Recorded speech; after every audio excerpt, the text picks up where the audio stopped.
¿Cómo están ustedes? Muy buenas noches, bienvenidos a nuevamente el nuevo programa de Tele13 Radio, en el que vamos a conversar sobre nuevos temas, pero también queremos hacer nuevas reflexiones sobre los temas de siempre. Los voy a acompañar durante 30 minutos para que hablemos con los hombres y mujeres que se hacen preguntas que van más allá, preguntas que buscan otro tipo de respuestas y que nos llevan a correr la barrera de la contingencia con sus nuevas miradas y sus nuevos diálogos. Adolescentes que se arrancaron a fiestas y tuvieron relaciones sexuales sin protección.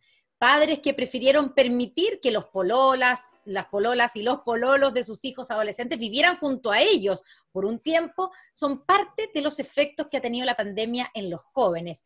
¿Cuánto ha aumentado el sexting? ¿Qué efectos a largo plazo dejará este periodo en los jóvenes y en la relación con sus padres? Todo eso es parte de lo que queremos tratar durante esta nueva edición de Nuevamente. Y para hablar de esto, les presento a mi entrevistada. Nombre: Andrea Uneus. Profesión: Ginecobstetra y ginecóloga infanto-juvenil de la Universidad de Chile. Magíster en Salud Pública Materno-Infantil de la Universidad de Berkeley. Miembro del directorio de la Sociedad Norteamericana de Ginecología Infanto-Juvenil. Andrea, bienvenida nuevamente, muchas gracias por estar con nosotros. ¿Cómo estás? Hola Constanza, muy bien y muy feliz de que podamos conversar de la salud sexual y reproductiva de los adolescentes, tema que me apasiona y que creo que tenemos tanto que avanzar y tanto que conversar.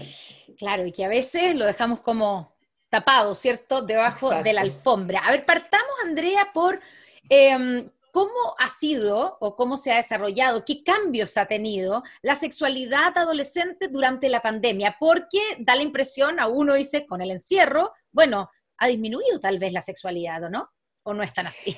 Mira, hablando específicamente de adolescentes, o sea, si hablamos del grupo de menores de 18 o de 18 para abajo, efectivamente son los que mejor se han portado en la pandemia, en términos de mantener las cuarentenas, porque han tenido que estar en clase, ¿no es cierto? Entonces, en los adolescentes mismos, la verdad es que han tenido que estar encerrados y cumplir las cuarentenas de la manera más estricta, mucho más que los adultos que hemos tenido que salir a proveer, a comprar. Y eso se refleja también en las tasas de COVID. El grupo de adolescentes es el grupo que tiene más bajas tasas de COVID. Entonces, claramente son los que menos han estado revolviéndola. Ahora, tenemos varias situaciones especiales en los adolescentes, ¿no es cierto? Y es que efectivamente estamos en una edad en que la vida social es muy importante y los impulsos a veces son un poquito más fuertes de lo que la cabeza. Si eso es lo que pasa, a todos nos pasa, pero a los adolescentes eso les pasa más, ¿no es cierto?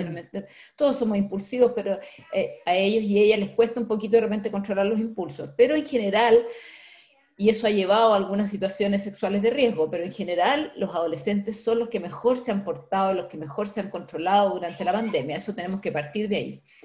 Ya, y también tú haces la diferencia, también hagamos esa diferencia, eso sí, entre los adolescentes y los jóvenes, ¿cierto? Exacto, Los mayores de entonces, 18 años, los los de mayores de 20, 18, etcétera. ahí Eso tenemos el es otra desorden historia. máxima, esa es otra ¿Por historia. qué? Todo lo que son jóvenes universitarios, igual, los universitarios y las universitarias han estado súper encerradas porque las universidades han sido difíciles, ¿no es cierto? Los que están en la universidad, pero también está todo el grupo de los mayores de 18 que no tiene estudios, que no está sin trabajo, que está precarizado. Y esa es una población que, mira, con solo ver las tasas de coronavirus, tú sabes cómo se han portado. O sea, realmente son de ahí, de 30 para abajo, son el grupo que tiene más coronavirus lejos, ¿no es cierto?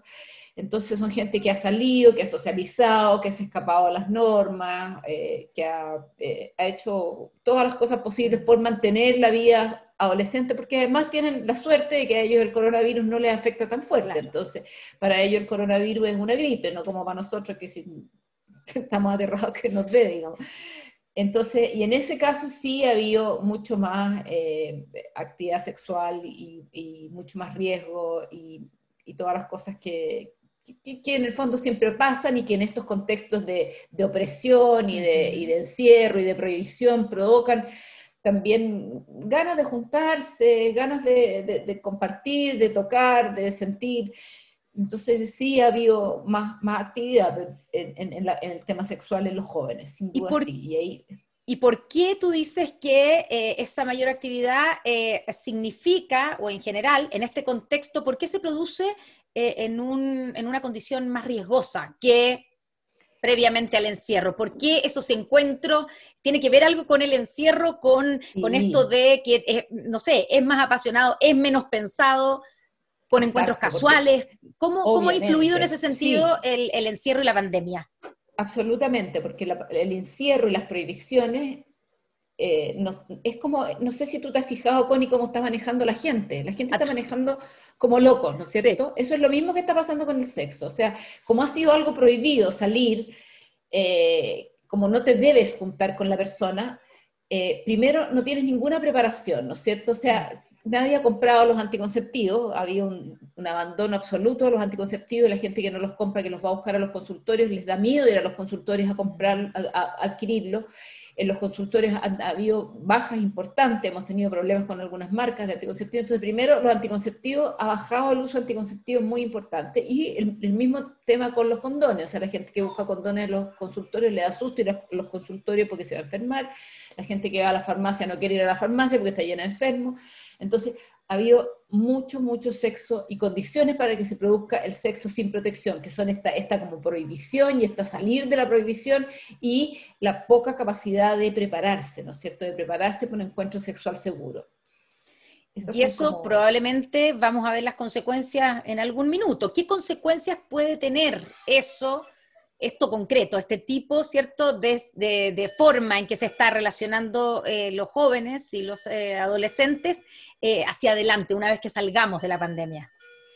ya, hablando de los jóvenes, bueno, hemos tenido ya varios casos del tema en fondo de violación en citas, que se llama, o hay distintos nombres para decir, pero en el fondo de juntas irregulares con mucho uso de alcohol, en que se han producido abusos de mujeres que están bajo el efecto del alcohol. Esa es la primera. Después vamos a tener muchos Ujú. embarazos no planificados, o sea, eso sí, y vamos a tener embarazos también en parejas que conviven, porque también ha habido mucho más sexo en las parejas que conviven, porque es una manera de pasar toda esta angustia, ¿no es cierto?, teniendo Ah, eso sexo es un y, hecho, ¿ah? Porque existe como claro, el mito de qué pasa con el sexo adentro de la casa en familias que viven todo el tiempo juntas. claro, o sea, es una manera de pasar las penas, y el tema de la anticoncepción y la dificultad del acceso a la anticoncepción corre para todo. Vamos a tener más embarazo, vamos a tener más infecciones de transmisión sexual de todas maneras, porque no hemos tenido el acceso a los condones, y porque no hemos tenido el acceso a las vacunas, y porque no hemos tenido el acceso a los diagnósticos y tratamientos, y porque hemos tenido sexo más impulsivo, los jóvenes sexo más impulsivo. Entonces, todas esas cosas son más o menos el panorama perfecto para el aumento de estas conductas de riesgo, nomás. Se ha dado también, estamos conversando con la ginecóloga, obstetra y ginecóloga infanto-juvenil de la Universidad de Chile, Andrea Uneus. Se ha dado también, Andrea, tú decías, esta modalidad de que los padres sean, no sé si relajados la palabra, pero con hijos adolescentes que prefieren que la polola o el pololo se vengan a pasar una temporada, una semana a la casa durante la cuarentena. Eso, y que incluso probablemente padres que antes no sé, no estaban conscientes de dónde sus hijos tenían relaciones y que lo han aceptado que sea bajo el mismo techo. Eso es una maravilla, eso es una tendencia que ya está Algo muy empezando propio de los antes. europeos, ¿ah? Exacto, algo Sí. muy propio de los europeos, que ya estaba empezando en algunas partes, de gente muy educada y más bien progresista, entendiendo que obviamente que si tú tienes un adolescente que tiene una relación con alguien, y están teniendo sexo, o sea, tú ya sabes que son sexualmente activos, quizás no sabes, pero te lo imaginas, uno se empieza a cuestionar con mucha angustia: ¿dónde estará mi hija? ¿No es cierto? Si tienes una hija de 17 años que está con el pololo y que sabes que está tomando anticonceptivo, ¿dónde estará teniendo sexo? Y de repente en un momento te viene al cachofazo nomás, de que es mucho mejor que estén en mi casa, Claro. ¿no es cierto? Es mucho mejor que estén en mi casa, porque es seguro, porque no les va a pasar nada, porque no se van a contagiar de COVID, porque no los van a asaltar en la mitad de la noche, porque no van a estar tomando alcohol. Por último, ya incluso más evolucionado todavía, porque van a tener tiempo de desarrollar una mejor sexualidad, que si están detrás de un árbol, Ujú. no sé, bajo el efecto del alcohol, ¿me entiendes? Entonces, eso estaba empezando a pasar y con la pandemia ya se vio mucho, mucho, mucho, y eso sí lo vi con padres de adolescentes que aceptaron que los hijos se fueran a alojar en las casas de las pololas o las hijas se fueran a alojar en las casas de las pololas.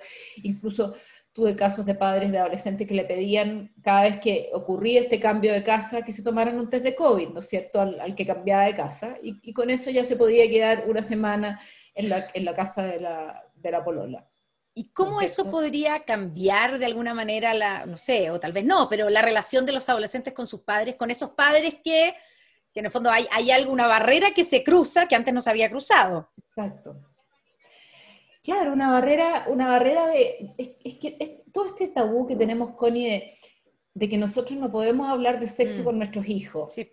Y que nosotros también no podemos hablar de sexo con nuestros papás, tú con tu mamá, yo con mi mamá. O sea, como que hay una prohibición social de tocar el tema de que yo soy una persona sexualmente activa con mi mamá, por ejemplo. Yo que tengo una mamá súper liberal y todo, pero no lo hablamos.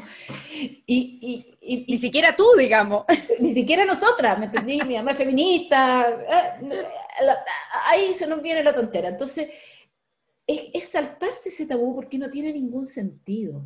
Porque lo que tú más quieres es que tu hijo tenga una sexualidad sana, y tú tienes varias cosas que enseñarle a tu hijo respecto a una sexualidad sana, y una de las cosas es que la desarrolle en un lugar tranquilo, cuidado, con anticonceptivos, sin miedo, sin protección, para que explore, y si no le guste lo que está haciendo, deje de hacerlo, ¿me entiende? Que no tenga, que en el fondo que desarrolle su relación, no la prohibición y las cosas prohibidas y por hacerlo prohibido tenga más sexo, ¿me entiendes? Si en el fondo, eso. Entonces, esto es una cosa muy linda que está pasando y muy linda que los papás lo están aceptando también, porque inicialmente los papás no contaban, ¿no es cierto? Les daba vergüenza decir, yo dejé alojar a Juanito una semana en mi casa, no le iba a contar ni siquiera ese papá a su amigo. No. Al pololo de la Clarita la dejé alojando una semana, no. Y ya ha oído como porque era obvio que eso iba a pasar, y una socialización de que eso es algo normal, y que si se está cuidando y todo bien, estupendo, y si después la Clarita y los pololos no se juntan, también, pero que tuvieron posibilidades de tener una sexualidad sana, y también muchas veces esas relaciones de jóvenes fracasan, porque es harto vivir para un par de jóvenes de 17 años, vivir una semana juntos también puede que terminen, no sé. Exactamente. Oye, y ahí sumamos otro elemento también, que es las pantallas a todo esto, ¿cierto? Estamos todos frente a pantallas todo el tiempo, ¿para qué decir los adolescentes también y los jóvenes, que están mediatizados todo, su colegio, los estudios, las relaciones sociales, todo.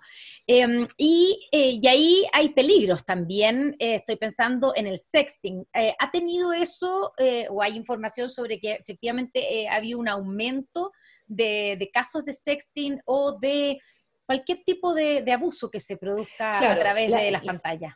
Para aclararte un poco, sexting no es el abuso, sexting es la práctica sexual de compartir contenido sexual por las pantallas, ¿no es cierto? Eso es una práctica sexual. El abuso es el grooming o la pornovenganza, ¿no es cierto? Que ese contenido sexual que se comparte entre dos personas se comparta hacia otras personas, ¿no es cierto? Sexting es mandarse un mensaje cochinón, o sea, que tire la primera piedra el que no lo ha hecho, ¿me entendí?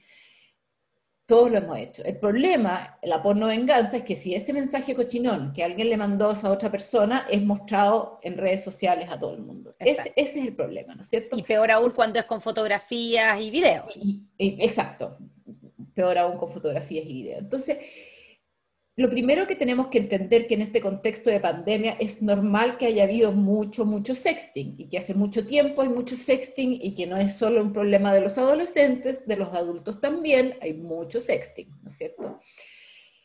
Y lo segundo es, yo sé que esto suena súper difícil, pero entender cuáles son las prácticas para hacer el sexting seguro.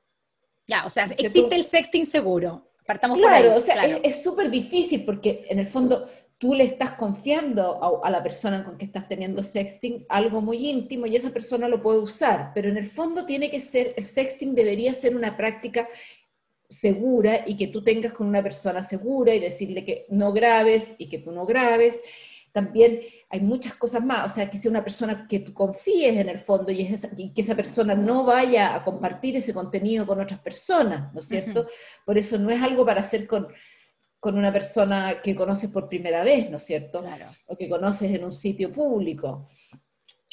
Otras cosas del sexting seguro es, por ejemplo, si vas a mostrar imágenes que no te identifiquen, o sea, si vas a mostrar, no sé, una pierna o por último una mama, si quisiera, pero no pongas la cara, ¿me entiendes? Claro. Que no te identifique. Pero sobre todo tener confianza en la persona con la que estás practicando esta práctica, porque como práctica sexual va a ser difícil que se erradique la práctica sexual del sexting, digamos. De hecho, existe desde que existen los teléfonos celulares, primero con Exacto. texto y después con Imagínate. imágenes. Exacto. Ya, pero es evidente que durante la pandemia, en que hemos tenido que trasladar una cantidad de relaciones enormes de todo tipo a los celulares y a los computadores, probablemente esto ha aumentado, ¿cierto? No, o sea, absolutamente evidente, entonces es súper evidente que esto entra en la educación sexual también, Ya, ¿me entiendes? perfecto. O sea, no es algo que tú puedes decir, el sexting es un horror que hacen los adolescentes y está prohibido. No seamos cínicos, ¿entiendes? Tenemos que hablar de esto y tenemos que hablar de sexting seguro y prácticas seguras para hacerlo y tratar de evitarlo lo más posible, pero no podemos, no puede ser un tabú la palabra sexting, ¿entiendes? Perfecto. Es algo que tenemos que conversar y tenemos que conversar las condiciones para hacerlo de manera segura. No es malo de per se, digamos. Exacto, claro, no es malo. Y en ese sentido, sí, entre adolescentes tiene más riesgos, es más riesgoso. Es más riesgoso porque tienes relaciones con las que conoces menos, ¿me entiendes? Porque los adolescentes son más impulsivos, entonces no se preocupan de todas estas cosas que estamos hablando. Y porque muchos de ellos además copuchentos. nacieron con teléfono, entonces como que no le ven ese riesgo, esa inseguridad que tiene uno con las pantallas, con las grabaciones, con todo eso.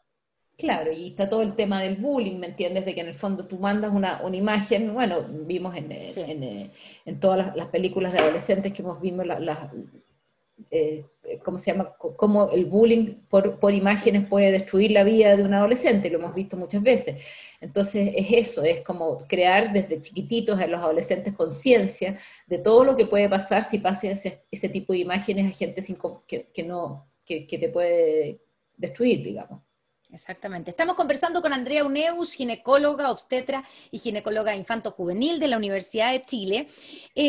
Andrea, tú hablaste de que has tenido casos, porque tú sigues con la consulta, estás haciéndolo, tú además tienes, ¿cierto? Esto que se llama los martes preguntones, pero eso lo haces a través de Instagram, ¿cierto? Ya. Eso lo hago en mis historias de Instagram, ya, sí. Pero durante todo este tiempo tú has seguido recibiendo consultas, me imagino. Sí, no, por supuesto, sí, sí. Y te quiero preguntar de las dos cosas, de los martes preguntones, pero también tú dijiste en algún momento que ha aumentado también los casos de violaciones en citas, digamos. ¿Qué es lo que está pasando ahí? ¿También tiene que ver con esto del impulso, del encuentro a escondidas, del no pensar mucho? ¿Cómo se puede explicar eso? Del impulso, del encuentro escondido, de haber estado encerrado tanto tiempo y beber demasiado alcohol, tanto el victimario como la víctima, sobre todo el victimario. Y eso, de relaciones impulsivas en el fondo, de situaciones impulsivas, o sea, como te decía, como anda la gente corriendo en la calle, entonces también anda corriendo en las relaciones y toma mucho y se juntan y se abrazan y se besan y se excitan y después se arrepienten. Ya, pero ya cuando hablamos de forzar al otro, ¿cierto? De que hay uno que no tiene la voluntad por lo que sea, porque está bajo la influencia del alcohol, etcétera, que generalmente, ¿cierto? Las mujeres son las que sufren de eso. Hoy día, ¿hay más conciencia de eso hoy día entre las adolescentes? Mira, ha sido súper lindo como yo he visto mujeres abusadas toda mi vida. O sea, yo soy ginecóloga infanto-juvenil, o sea, esto es lo que veo. Pero ha sido súper lindo como todo lo que pasó el año pasado. Yo creo que la canción de las tesis ha empoderado mucho a estas niñitas a entender que ellas no tienen la culpa. Claro. Mi discurso cuando yo veía una abusada siempre ha sido, tú no tienes la culpa de lo que pasó, pero es muy difícil convencer a una víctima de eso, porque la víctima siente que ella tomó demasiado, que ella usó una mini muy corta, usó un peto muy apretado, y que ella es responsable de lo que le pasó. Entonces, ha sido como una cosa social, una purga así de las mujeres, entender que da lo mismo lo que te pongas, da lo mismo donde estés, da lo mismo lo que tomes, no es culpa tuya. Entonces repiten este canto y les hace sentido. Y eso ha sido muy lindo ver como las víctimas que voy recibiendo con el tiempo ya tienen más esa conciencia de las que recibí hace 2 años, ponte tú. Ya, o sea, había un efecto en ese sentido, en el discurso público ha permeado. Y el que se hable sobre esto y esta idea, digamos, de que no es no y que nada justifica, cualquier actitud de uno no justifica que alguien te termine violando. Eso está teniendo un efecto, tanto como lo que tú dices, que en 2 años ha cambiado la situación.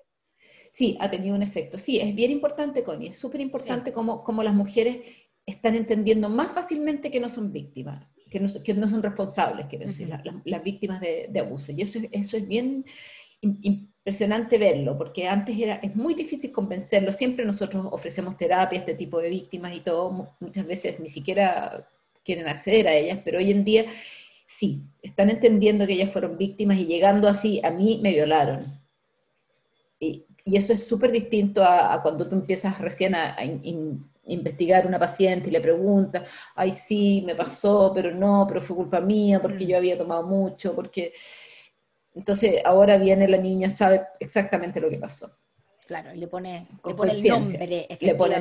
Le pone el nombre. Ahora, y eso, en general, obviamente que tenemos excepciones, pero en general está pasando así. Eso es un gran avance, obviamente, y es una buena noticia. Ahora, la mejor noticia sería que esto no pasara y que pudiéramos, digamos, prevenir. Y ahí es donde, claro, yo siempre digo, en general las mujeres crecemos con los papás o la mamá diciéndole, tiene que cuidarse de esto, del otro, pero nadie le dice lo mismo a los hombres que son los que cometen las acciones. Y ahí una especie de ahí deuda, tenemos, ¿no? mira, Connie, ahí me acaba de tocar la fibra, porque yo creo que nosotras las ginecólogas infantiles hemos movido la cosa para normalizar la sexualidad en adolescentes, la anticoncepción en menores de edad, el aborto en caso de violación, en fin, hemos estado peleando tanto.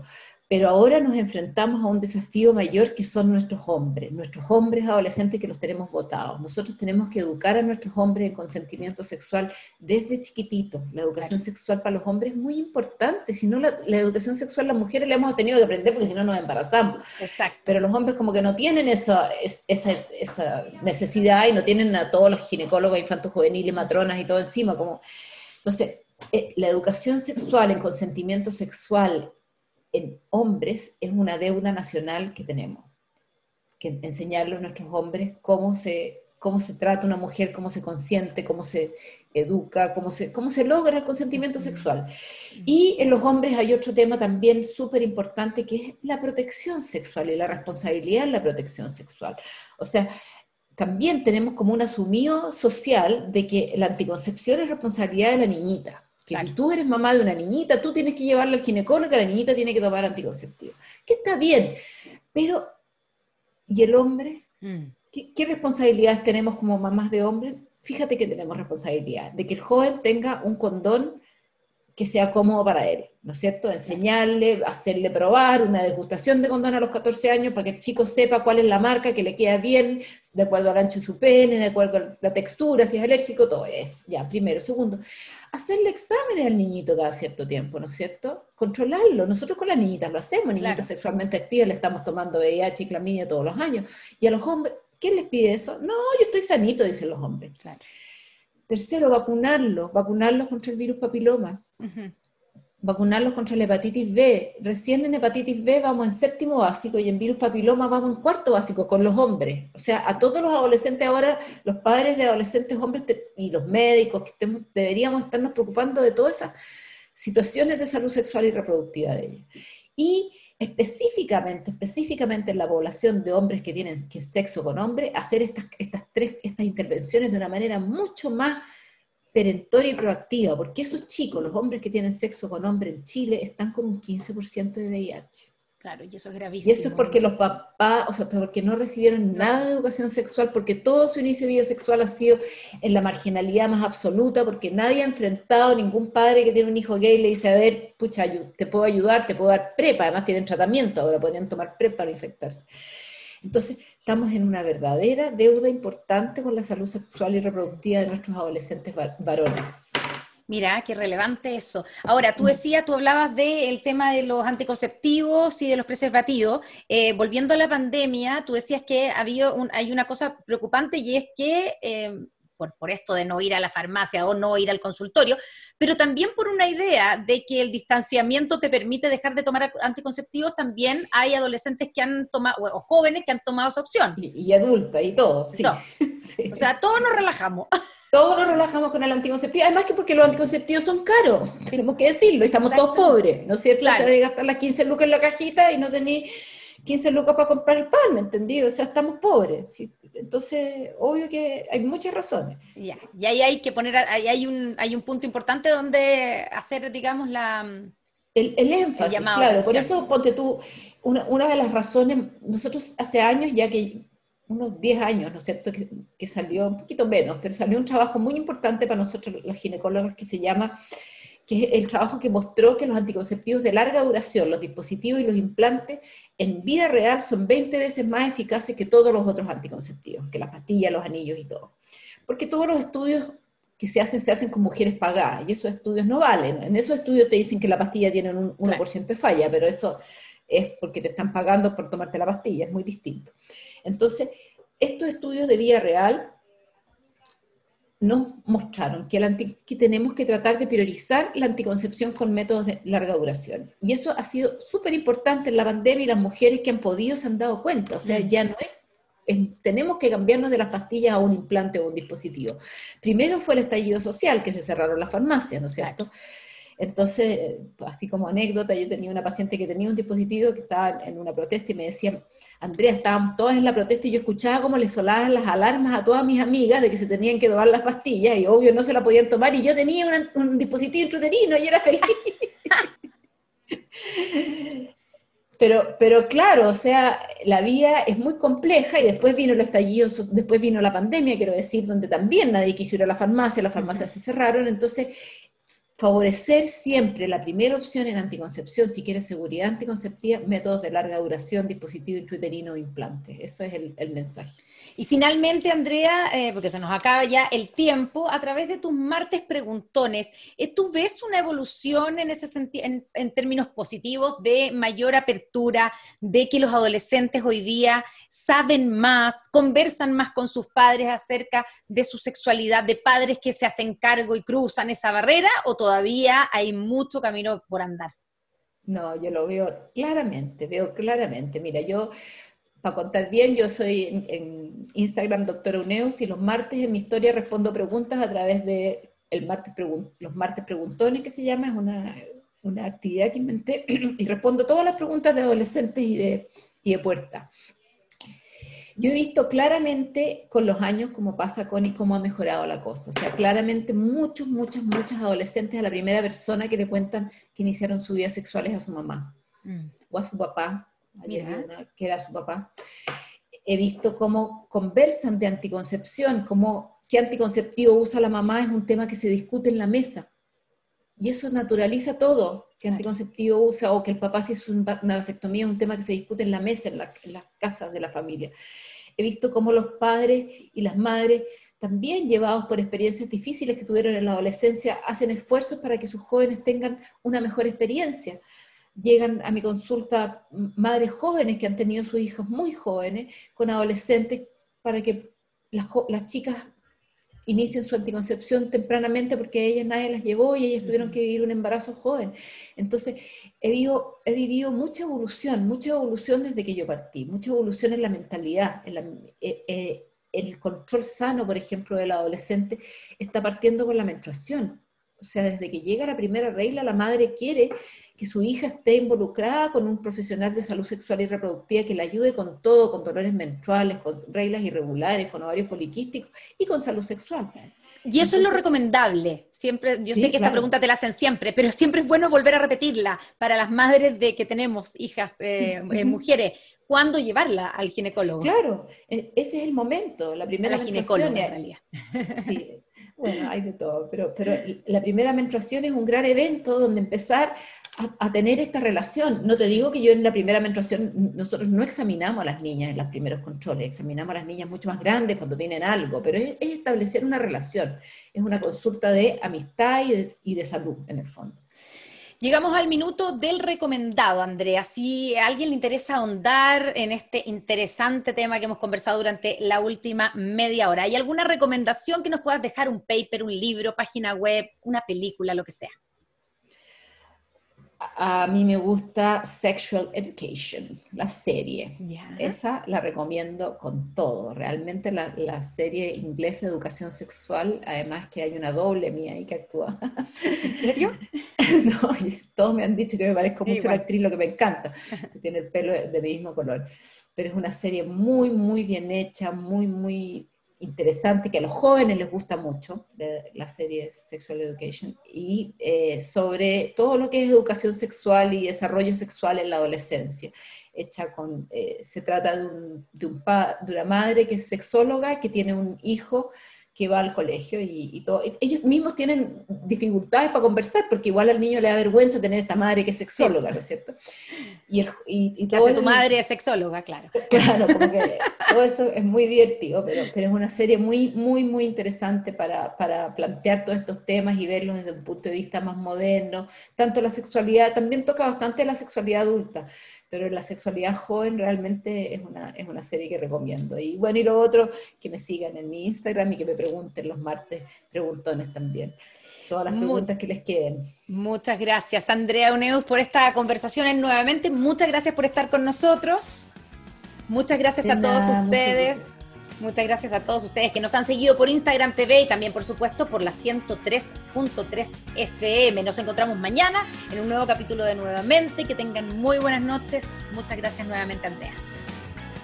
Chao, Cori. Muchas gracias.